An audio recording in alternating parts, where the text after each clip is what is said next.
For more on this, let's bring in FAA licensed commercial pilot Anthony Roman. Anthony, quite frankly, until this shutdown ends, should I be flying unless I absolutely have to? Personally, I don't think one should fly unless it's absolutely necessary. There's really an increased risk of safety during this tremendous downturn in air traffic controllers.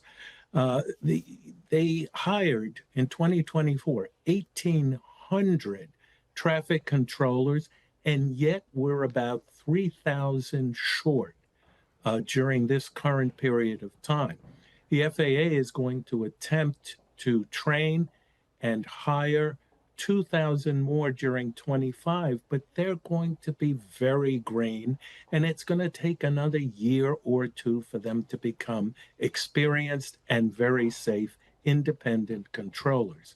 So my recommendation is if you have required travel, take it, but the safety risks go up during this shortage period. Okay, the controllers that are showing. Yes, I want to be abundantly clear on what you just said, because the Transportation Secretary, Sean Duffy, has said multiple times, we are not going to allow flights unless it is 100% safe. The reason they are doing these airspace restrictions is to make sure, based upon the data, that the skies remain safe. I want to be absolutely clear with what you're saying. Are you saying as a pilot, you do not feel the skies are currently safe during the shutdown? Well, what happens is despite the reduction, the 10% reduction in flights, that is a good and safe step. However, the controllers that are on staff now, due to the shortage, are extremely fatigued. And if they have new recruits that are also showing up, they're spending time with those recruits and ensuring that they're performing at a higher level, which is an additional distraction. So fatigue, either in the cockpit or in the air traffic control towers or radar rooms, it can affect safety in a very negative way. Just need a quick answer on this. Once the shutdown ultimately does end, will things get back to normal immediately, like turning on a light switch, or will there be some lead time needed? There's going to be a short period of lead time. Air traffic control is the kind of job that you need to be performing on a regular basis. When there's an extended period of time that you're not performing, it takes you a little bit to warm back up to the job and get as proficient as you were a month or two prior. And so it's going to be a real problem considering the holidays, the increased amount of desired travel, and in addition to that, the safety within the airports as a result of the officers checking your luggage and checking whether or not you're carrying any weapons or explosives. It's going to be really problematic. That's such an important reminder about TSA as well. Anthony Roman, thank you for your honesty. Appreciate it. We need to hear it, and we appreciate your time this morning. Thank you, sir. So, cut to air traffic will be carried out in increments and will only increase heading into next week. Air traffic will be reduced by 4%. That is happening today, jumping to 6% by Tuesday, 8% by Thursday, and 10% by Friday. What could go wrong? All of this as a new report says that airlines are putting pressure on the government to reopen now. An airline industry lobbying representative telling Politico that, quote, we're in a new world. The Airline Pilot Association president says that leaders must, quote, find a way to end the shutdown now. And one of the CEOs of one of the top airlines is demanding a, quote, a clean CR bill. It's all it would take, he says. Here's Transportation Secretary Sean Duffy on that this morning. The airlines have been good partners. They don't love this. They're going to lose millions of dollars because of this. It's challenging for them to take down flights. And to those passengers that are upset, listen, call your Democrat senator. 14 times they voted no to open up the government. Can you talk about the morale of the air traffic controllers right now? Obviously, long hours, they're not coming to work, unpaid. the last couple of weeks? What's the morale like? So listen, you don't get paid. You're stressed about paying for your families, food on the table. There is stress, and we see that. They're not happy. But you know what? Most of these men and women are great professionals. We do have the best controllers, and they work really hard, and they care deeply about keeping Americans safe through our airspace. Okay, so, I mean, Guy, I'm looking at this situation right now, and I don't know how it can't just get worse. So, I mean, Democrats could end this right now, right? Pass a clean CR, and I mean, things would open back up, and people would be able to fly again. Yeah, they could have ended this anytime for 38 days. There's no point to this. This is a ridiculous partisan stunt, basically, to show a limited number of voters that Democrats are fighting Donald Trump. But at what cost? I've now had, because I work in this business, friends, family calling me every day, hey, do you think Thanksgiving is going to really happen? Should I cancel my flights? And what do you tell them? I don't know what these Democrats are going to do. It seemed like they were moving towards some kind of a deal. And then there was a headline in Axios yesterday that Democrats are emboldened by their wins in the elections this week, so they might keep this going. And by the way, I would just note that when you're emboldened to continue your shutdown, it is, in fact, your shutdown. Because the Democrats, while inflicting all of this pain needlessly, are also ludicrously trying to blame Republicans, which is not the case. Democrats, 5 more of them in the Senate, need to vote yes on a clean CR and put an end to this. Yeah, because 38 days is absurd. there are many Republicans, Cheryl, that are acknowledging that Democrats may just be that emboldened after Tuesday's elections. There are serious implications, economic implications to this shutdown. Even at the beginning of this week, the hit to the travel industry alone was $4 billion. The overall economic hit is far worse right now because it's not just airlines, it's also cruise companies, it's people that work in small businesses that are related to whether it's the airline industry or the airports, et cetera. And at this point, these air traffic controllers, I mean, they may be your Uber driver today, for all we know. They're trying to pick up side hustles because they can't pay for, they've got, kids to pay for and gasoline. The other thing is, you mentioned, going into the Thanksgiving holiday. Right now is a heavy time for cargo, right? You may not know this, but when you're flying on a plane, there's likely cargo underneath that the airline is making money for to carry. Well, they're not going to have that going either. That's leading into Christmas because all the Christmas items that need to be out there and distributed. There's so many things to this. The other thing I will say, though, too, is I couldn't believe the CEO of Frontier. He says he's telling his passengers, buy a backup ticket on another carrier that departs after your first ticket. Not a big vote of confidence, everybody, from the CEO of Frontier. I mean, Tommy, there's no doubt passengers all over the country are frustrated by this. Some people are so thankful if they hear that their local airport is not affected yet by this, but that may soon be coming near them. This is the TSA Administrator, Adam Stahl, on the delays, and it's a message to those who are traveling as they make their ways through the airport. We would just ask individuals to please be respectful of the checkpoint, please go early. And please be patient with our TSA officers. They're doing the best they can, again, under difficult circumstances. We're concerned as the as the days continue, and as the weekend comes, we're afraid, we're concerned this is going to get worse. Will Thanksgiving at least be a deadline for both parties to hash this out? Well, it really isn't both parties, right? To Guy's point, it really is just the Democrats. And like you, I am so frustrated when I go on social media and I see all these Democrats, whether in the House or the Senate or pundits, saying, if your flight is canceled, blame Republicans. And it's amazing to me that they could gaslight the American people, that they think we're that stupid, that the people who are purposely voting to keep it closed or not voting to open it are the ones saying this is a Republican problem. And to your point, Guy, the fact that they're on such a sugar high, because they won in deep blue New York City with their socialist candidate, the fact that they're emboldened by that, the fact that they now think that that's representative of the rest of this country is so ridiculous to me. And it shows how tone deaf they are and how removed from your everyday American that maybe don't live in New York City, D.C., Chicago, Los Angeles. Maybe they live in the middle of the country, those flyover states. And I say flyover states because those of us in those states would sure like to fly.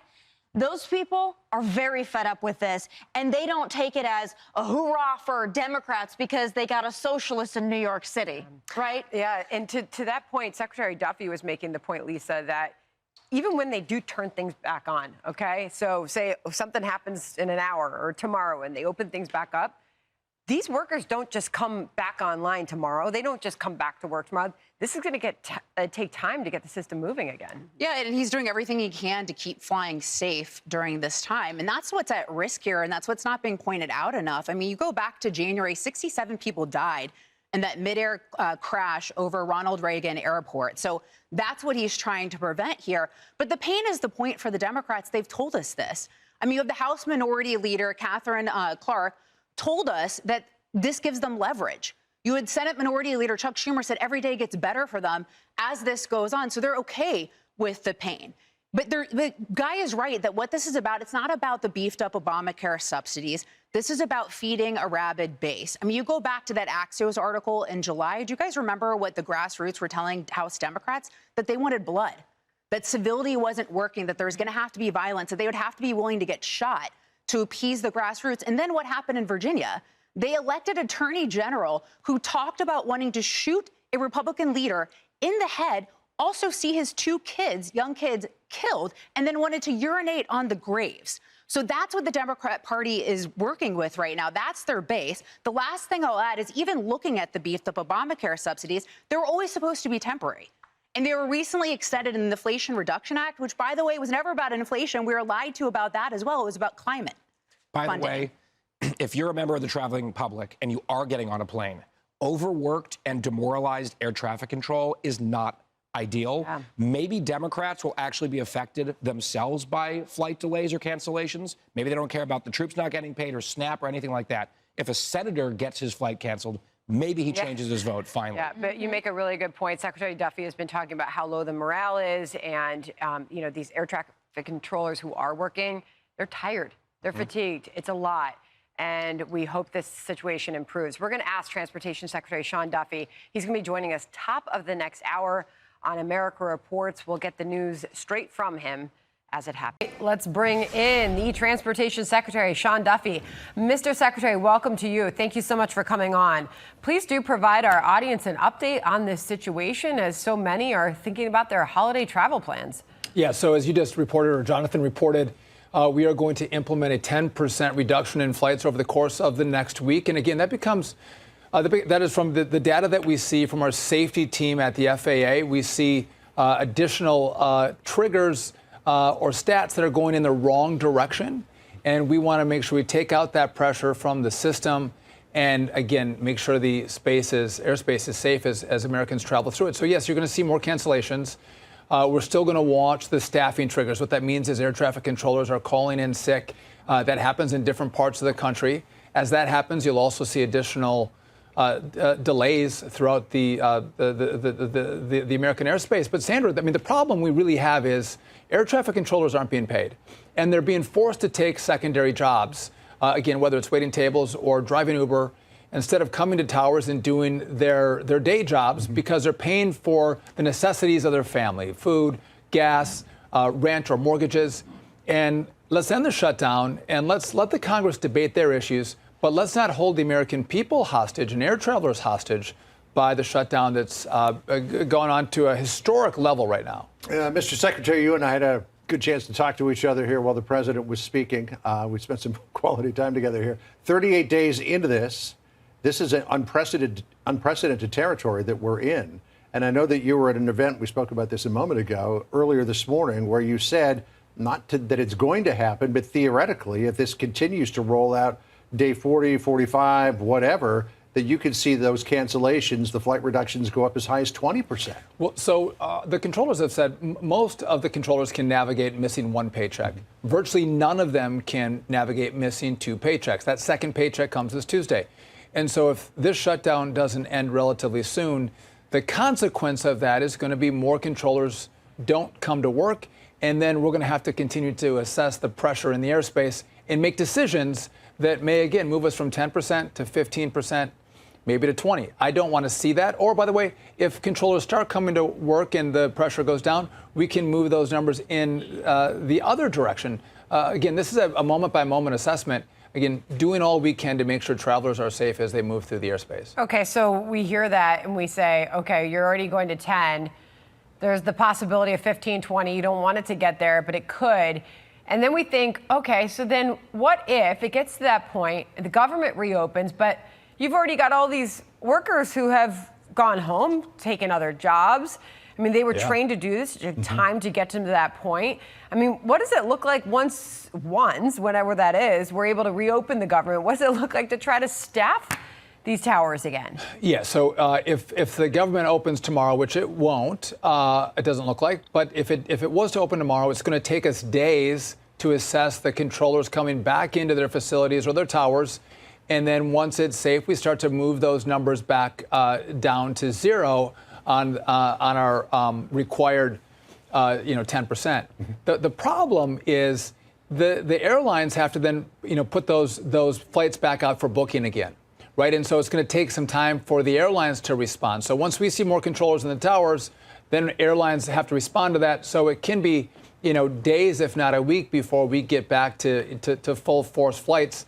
When the shutdown ends. So even if the government were to open tomorrow, it might not be until next Friday before flights and staffing could get back up to normal. We talk about the stress on air traffic controllers, and it's been long held that one of the most stressful jobs on the planet is being an air traffic controller. We had Nick Daniels, who's the head of the National Air Traffic Controllers Association, who says that he enjoys very much working with you here yesterday, sitting in the seat that you're sitting in. And he said this about one of his members. Listen here. There was a trainee today that before I just left the office to come here, said, I've been evicted. I'm being evicted out of my apartment. I'm supposed to be going to work to train today, but I have 5 days notice to get out of my apartment. And the other air traffic controllers who aren't getting paid are the ones rallying around him right now to try and make sure that his rent's paid so he doesn't have to be evicted.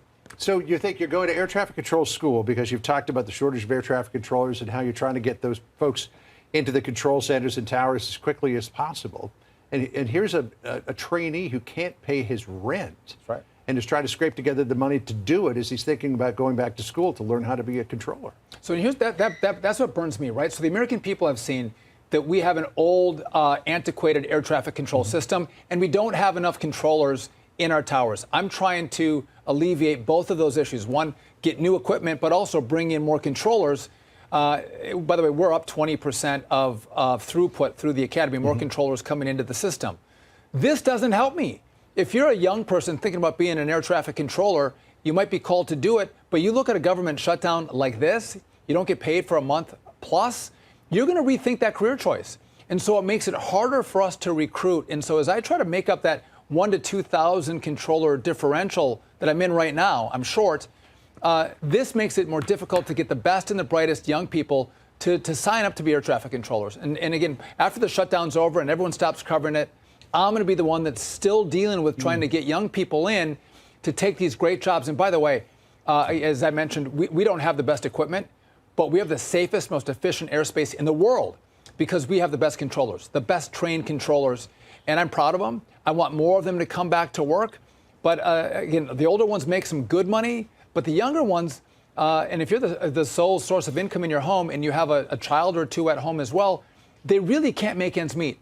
And not only that, we have technicians that are keeping this old equipment operational for us as well.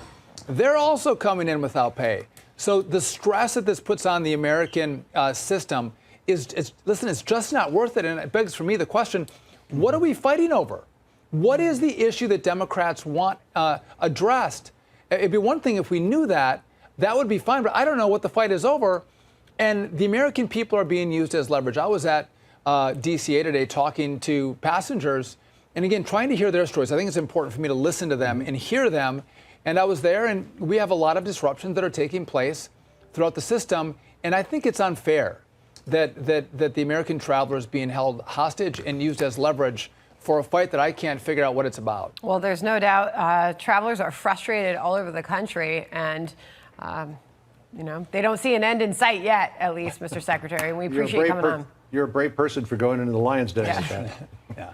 Happy Friday. Live from Texas, this is the Will Cain Show. It is day 38 of the government shutdown. It's been a travel nightmare for flyers today. The FAA announcing 40 of the nation's busiest airports are cutting flights.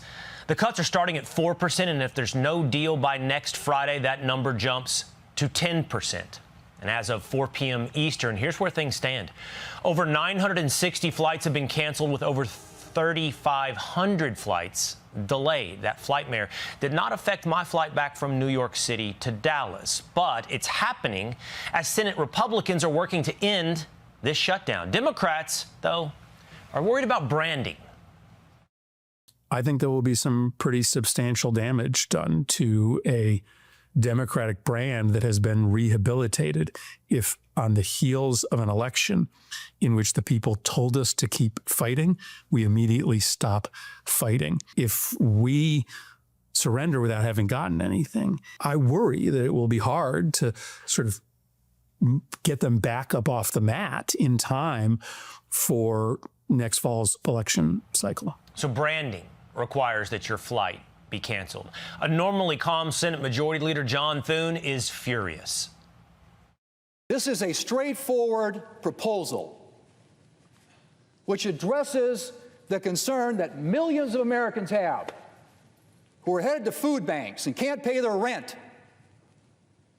And you're coming down here and saying you're going to object? It's about leverage, isn't it? Isn't that what you all been saying? It's about leverage? This isn't leverage. This is the lives of the American people. And although it's been a month, Chuck Schumer's come up with a new idea. It's an old idea, relaundered, about Obamacare. Democrats are ready to clear the way to quickly pass a government funding bill that includes health care affordability. Leader Thune just needs to add a clean one-year extension of the ACA tax credits to the CR so that we can immediately address rising health care costs. That's not a negotiation. It's an extension of current law, something we do all the time around here. But Jasmine Crockett has one unusual demand. I almost need Trump to sign in blood. I mean, I say that very jokingly, but part of me, yeah. Is it joking? Because we're starting to take you seriously on the necessity for blood. But what exactly are Democrats fighting for? They're fighting for a failed health care plan, Obamacare. I owe you an answer on why it is I'm standing here today asking to extend something that was temporary. And here's the reason. We did fail to bring down the cost of health care. President Trump is done. He's done with the negotiation. He's done with the government shutdown, and he is done with the filibuster. He is asking Republicans, now is the time to nuke the filibuster, meaning it would no longer require a supermajority or 60 votes to pass bills in the Senate. And President Trump warned you might as well do it because very soon nuking the filibuster will be done by Democrats. The Democrats are going to do that, and most of you will admit the Democrats are going to do that, so why aren't we doing it? And I think only a foolish person would be against that, especially when you realize that these are crazed people. I am totally in favor of terminating the filibuster, and we would be back to work within 10 minutes after that vote took place, and lots of other good things would happen. And it doesn't make any sense that a Republican would not want to do that. That's not partisanship, and that's not a fever dream. That's simply listening. They're going to recommend that the number of Supreme Court justices go from 9 to 13. That's going to happen, people. They're going to win. They're going to do some blue ribbon panel of distinguished jurists, and they are going to recommend 13, and a Democratic Senate and House are going to pass it. And the Democratic president is going to sign it because they have to do an intervention so we can have a Supreme Court that the American people trust again. To be clear, the they represented there by Carville is Democrats. They will nuke the filibuster. They will pack the Supreme Court. Hello, everybody. I'm Martha McCallum, along with Paul Morrow, Kennedy, Jesse Waters, and Greg Gutfeld. 5 o'clock in New York City on a Friday, and this is The Five.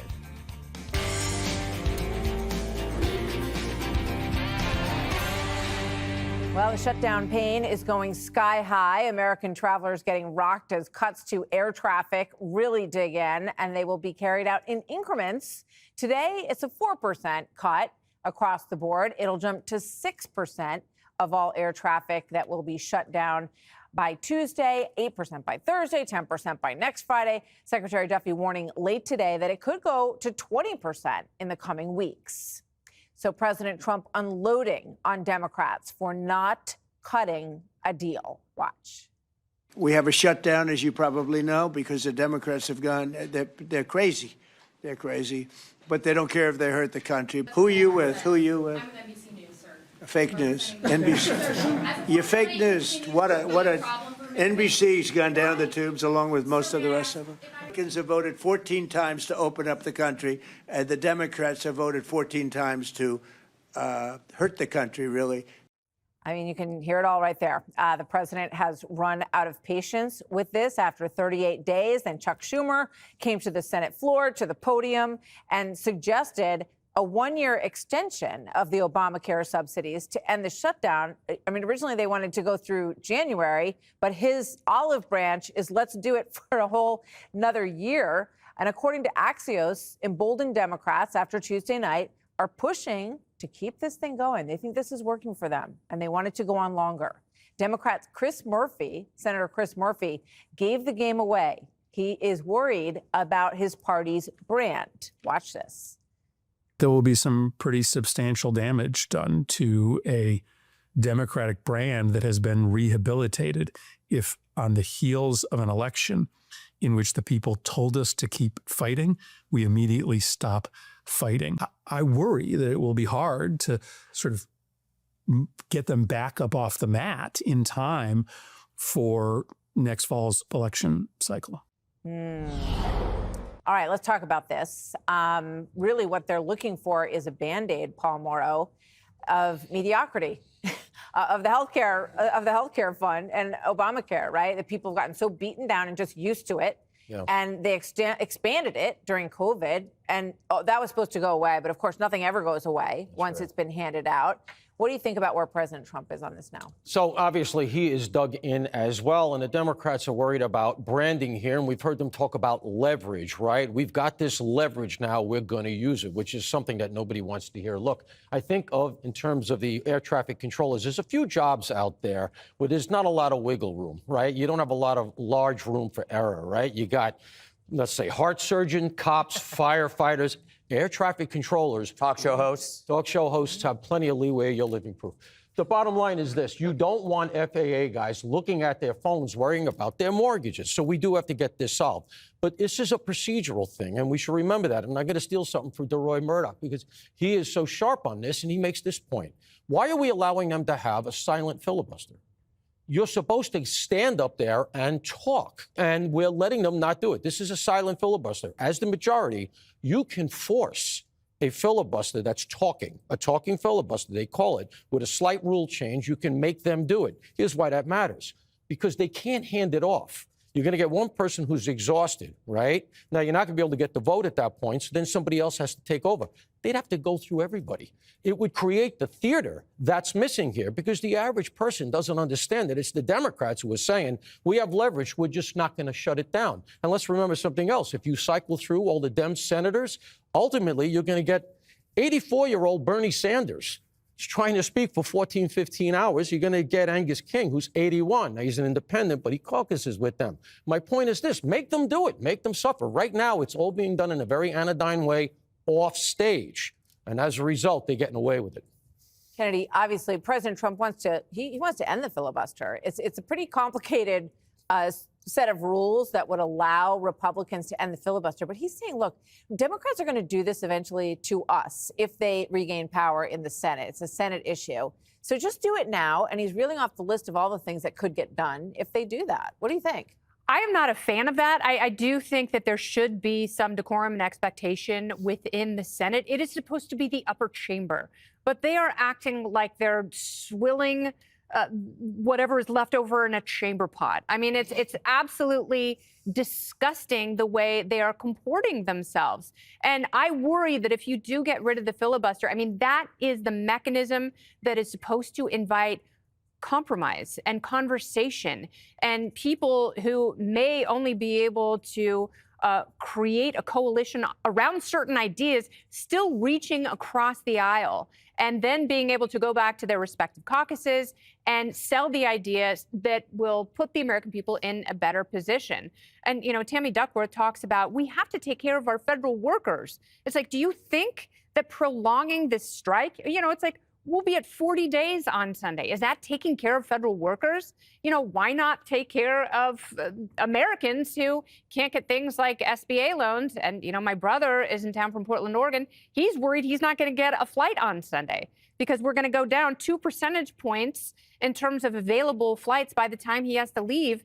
And the timing is curious because we're creeping up on Thanksgiving, and that's the big worry that people have. We are so divided in this country. The one holiday we have is Thanksgiving to try and bring people together, and there are people who are terrified they're not even going to have that moment to mend their own familial fence, and they're just going to be malingering in this pain for eternity. Jesse, it feels like, and you know, Chris Murphy often says the quiet part out loud, but it feels like Democrats are feeling emboldened after Tuesday night. And they're like, this is working for us. Let's just stick to it and keep fighting for this extension of Obamacare, which I pointed out earlier, really has not worked all that well. Even Democrats admit it hasn't worked that well. That's not what I'm hearing, Martha. What are you hearing, My sources in the Jesse? Senate are saying the opposite. My sources in the Senate are saying the moderate Democrats are about to cave. They need 5 more. They already have 3, and they're starting to get nervous. If you don't have military getting paid, if you don't have air traffic control, if you don't have your own Senate staffer who's 22 years old making 40 grand a year, he's not getting paid, she's not getting paid, they're under a lot of pressure. And so the Republican strategy is now hold the line. They can't cave. Because what happens if they cave and give them all these Obamacare goodies? They're going to come back next year, and they're going to hit them up for twice as much. It sets a terrible precedent, and I know that there's no one in the Senate that's going to back off of what the stance is already there. Bernie is going to need a chamber pot for 14 hours of speaking. I didn't even know this was an option. Senator Thune, I hope, is watching this show because you got to make these guys speak and got to make them not have bathroom breaks. A lot of people in this country don't even know there's a government shutdown. They're going to find out when they don't get food stamps or when they go to the airport and it's total chaos. But a lot of people don't know, and a lot of people don't care.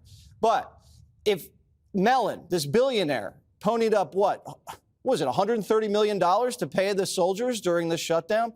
I would like to see some other billionaires step up and maybe get these air traffic controllers a bridge so they can get paid until the next CR gets voted on. Did I just say CR? Yeah, it's terrible. I went the whole shutdown without saying CR. Yeah. God, that means it's over. You got to open it back up. Well, air traffic controllers make like a staffer $45,000 a year. And so these people are in a tough situation. Where do you think this is going, Greg? Well, my sources say this is a boring topic. Look, go shut down, keep it going.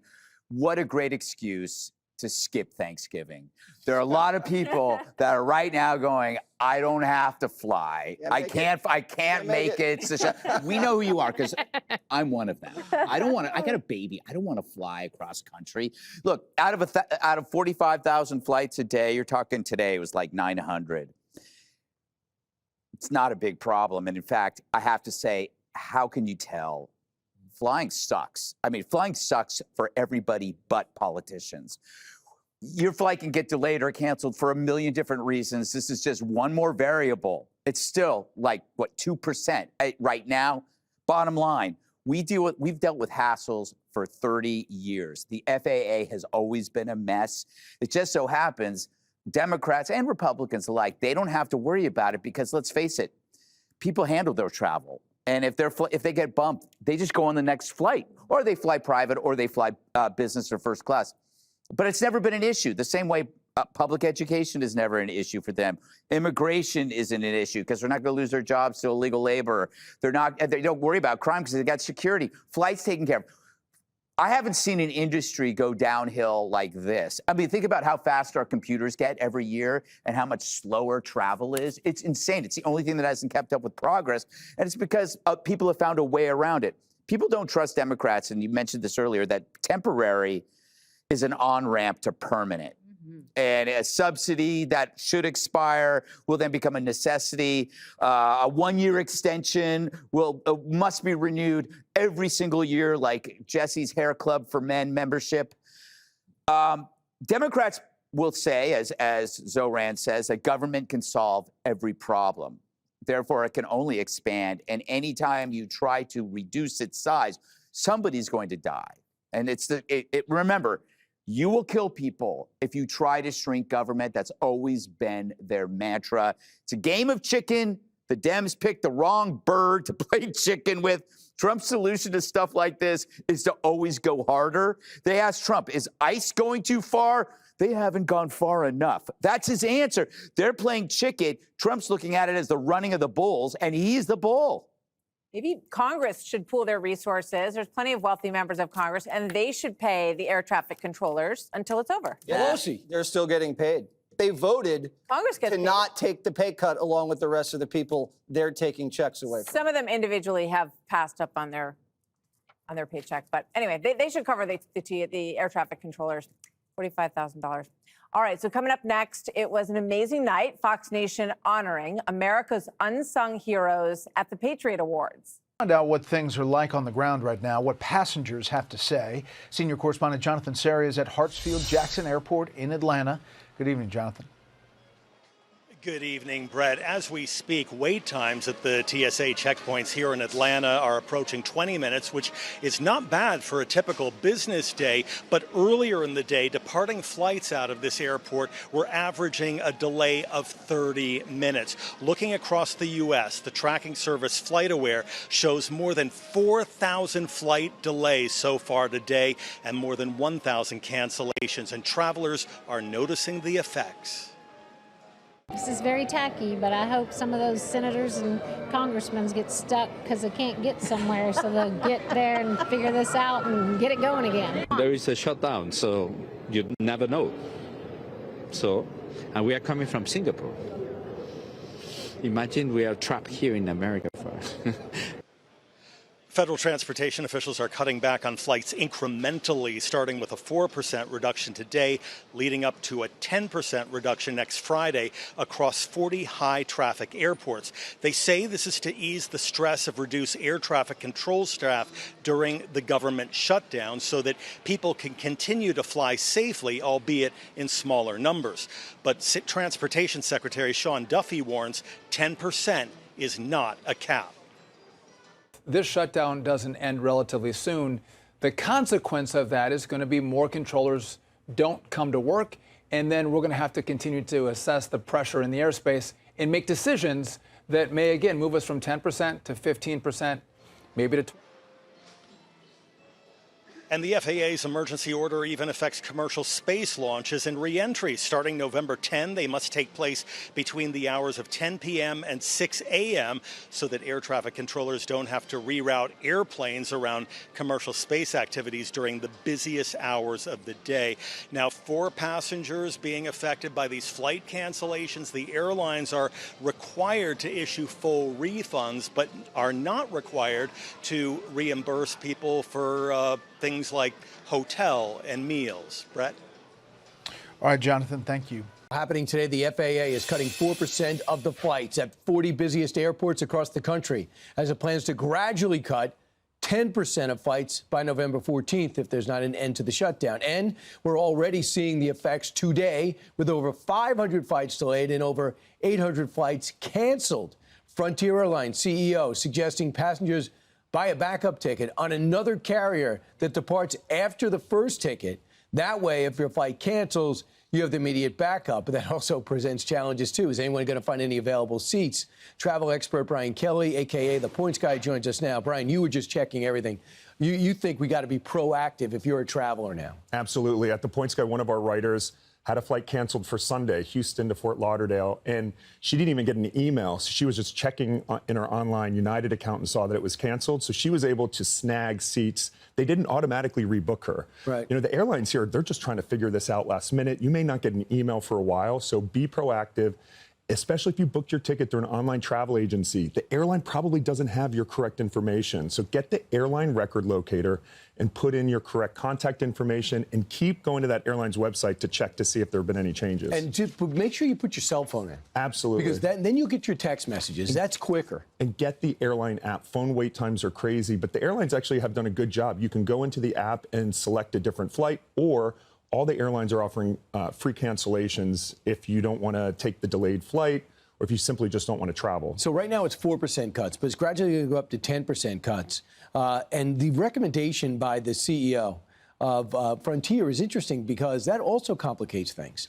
Because if I'm on Frontier and then I book Delta, just in case, I've taken a seat away from somebody. I was shocked. You know, as a travel expert, I always tell my friends, you know, that's what I do. When I see if I'm on a flight and it's getting delayed, I'll use my frequent flyer miles, book on a different airline.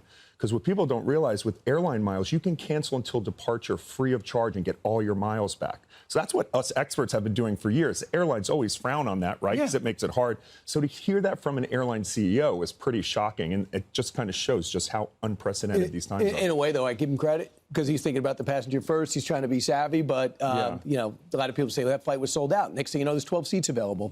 So just interesting you say, turn on your alerts, have email up to date, make sure your phone number is on the reservation.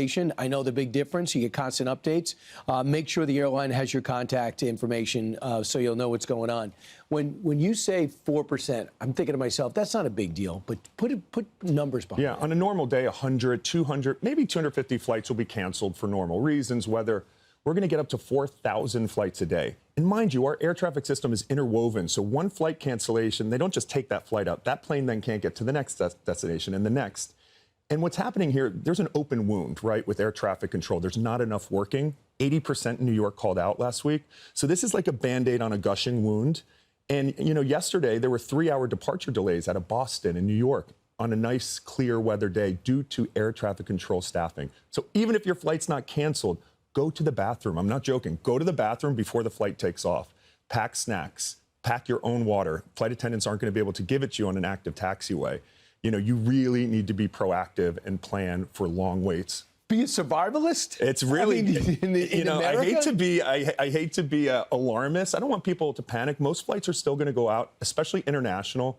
People going internationally, do not worry. None of those flights have been canceled. Red eyes are fine, but you really need to plan ahead and stay ahead. And if your flight is canceled, you know, take the first action. And always know, if your flight's canceled, you are owed a full cash refund. Never take an airline voucher. The airlines may try to, we'll give you a voucher. Never take the voucher. Always get a refund if you don't want to fly. All right, Brian Kelly, we're really testing your resourcefulness in this, the longest shutdown in the history of our country, and air travel arguably the most affected. Thanks so much. Appreciate it. He's the points guy. Hey, Sean Hannity here. Hey, click here to subscribe to Fox News YouTube page and catch our hottest interviews and most compelling analysis. You will not get it anywhere else.